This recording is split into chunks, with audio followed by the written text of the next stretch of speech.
50 years ago this year, a new car was launched. That doesn't sound especially unusual, but this one was a biggie. This one would go on to become an icon. This one was the Volkswagen Golf. Yes, the Golf is officially 50 years old this year. Since it was launched, it's gone on to become one of the most successful and best-selling cars of all time, with more than 37 million examples sold around the world. And here's the latest version.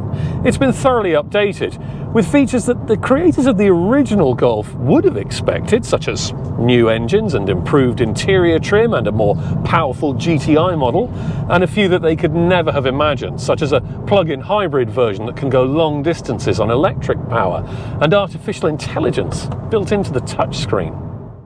It all seems so obvious now. Of course people would want to buy a roomy hatchback that's ideal for family life, but which is also good fun to drive. But it really wasn't that simple back in 1974. Back in the late 60s, Volkswagen had already scored one of the motoring world's biggest successes with the Beetle, a car that, with its affordability and rugged simplicity, changed motoring forever. But how to follow up such a success story?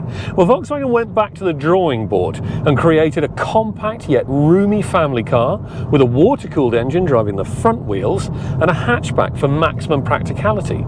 The recipe was an instant success, and you'll still see the same core concept in the new Golf today. Italian car designer Giorgetto Giugiaro produced a simple yet characterful shape that made the most of the then fashionable 70s trend for razor-sharp edges in car design.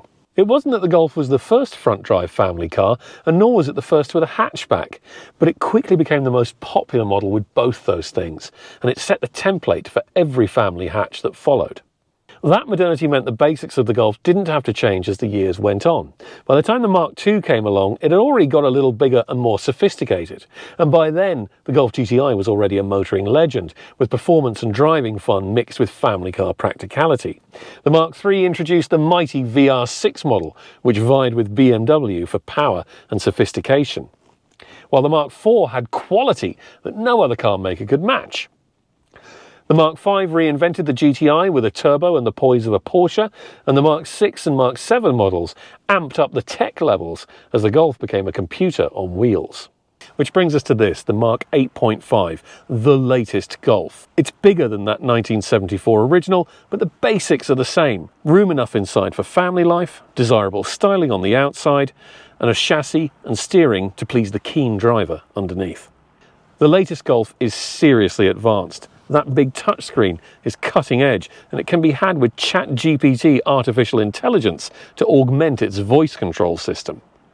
You can have an e-hybrid model, which can go for up to 100 kilometers on electric power alone under WLTP conditions, while even the entry-level Golf now has more power than the original GTI, but it's more economical than even the most frugal of the previous models.